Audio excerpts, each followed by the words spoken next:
Hello everyone, आज आपण बनवणार आहोत एक स्वीट डिश बनवणार आहोत.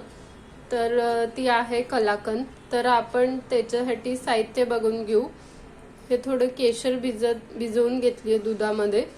तूप लागणार आहे, केशर आणि हे नट्स आहेत आपले काजू बदाम पिस्ता, आणि हे पनीर आहे, आणि ही मिल्क पावडर आहे आणि कंडेन्स मिल्क आहे. तर आता आपण कृती करून घेऊया.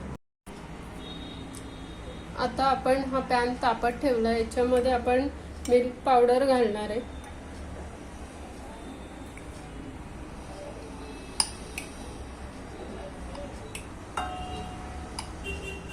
एक 5-6 चमचे आपण यात मिल्क पावडर घातली आहे, आणि कंडेन्स मिल्क घालायचं आहे आपल्याला. त्याच्यामध्ये अंदाजे घालायचं आहे, तुम्हाला कसं गोड आवडतं त्याच्यावर आहे. आणि आता पनीर घालायचंय.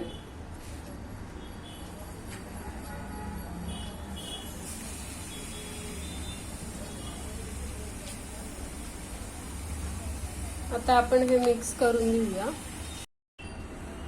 आता आपण हे मिक्स करून घेतलंय चांगलं, तुम्ही बघू शकता इथे ते छान मिक्स करून घेतलंय. आता आपण त्यात थोडंसं तूप आणि दूध ऍड. आता आपण यात थोडंसं तूप घालायचंय. 1-2 चमचे चांगलं तूप घालायचंय, थोडंसं मॉइस्ट होण्यासाठी.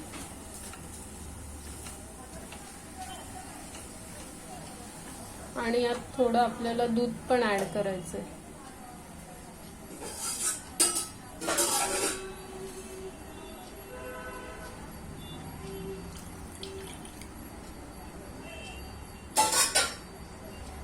तर आपण ते केसराचं दूध घेतलंय ते थोडंसं टाकायचंय. आणि आता हे मिक्स करून घ्यायचंय आपल्याला व्यवस्थित.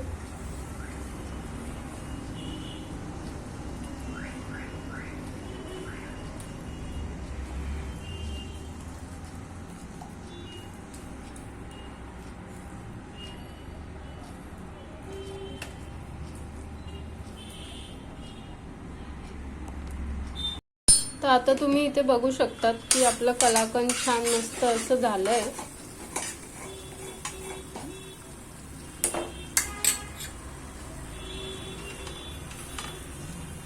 केशर टाकल्यामुळे याचा कलर खूप छान आलाय, असा येल्लो.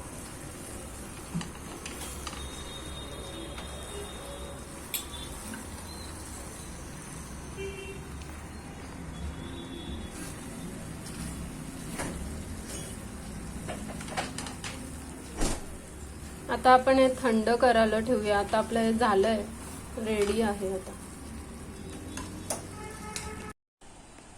तर आता तुम्ही इथे बघू शकतात आपलं कलाकंद छान इथे डब्यामध्ये असं काढून सेट झालं आहे. हे रात्री मी मिश्रण काढून डब्यात ठेवलं होतं आणि आज सकाळी मी हे ओपन करते. तर तुम्ही बघू शकता हे व्यवस्थित छान असं सेट झालं आहे. ॲक्च्युली ते एक 4-5 तासातच सेट होतं. तर आता आपण हे डिशमध्ये काढून घेऊया. तुम्ही बघू शकतात आता हे कलाकंद मी छान असं गार्निशिंग केलंय काजू बदाम आणि पिस्त्याने. खूप छान दिसतंय आणि केशराचा खूप छान असा कलर याला आला आहे. असं येल्लोइश कलाकंद दिसतंय, खूप छान. आणि जेव्हा मी हे कलाकंद केलं होतं तेव्हा मी तुम्हाला थोडंसं दूध टाकताना दाखवलं. ॲक्च्युली वाटीभर केसरचं दूध यात टाकायचं, म्हणजे ते थोडं मॉइस्ट राहतं. आता याचे कट्स करून घेऊया.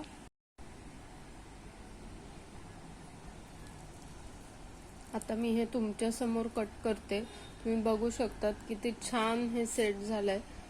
तर आता जर कलाकंद कधी घरी करायची इच्छा झाली तर ही रेसिपी तुम्ही नक्कीच घरी ट्राय करा. खूप छान सेट झालंय हे, जसं आपण हॉटेलमध्ये आणून खातो तसंच झालंय सेम. तुम्ही आता ही रेसिपी जी आहे ती नक्की घरी ट्राय करा. तर आता आपण हे छान असं प्लेटिंग केलंय कलाकंदचं, छान असं गार्निशिंग केलंय. तर आता ही रेसिपी जर तुम्हाला आवडली असेल कलाकंदची तर नक्कीच लाईक शेअर आणि कमेंट करा आणि तुम्ही पण नक्कीच ही घरी ट्राय करा. थँक्यू.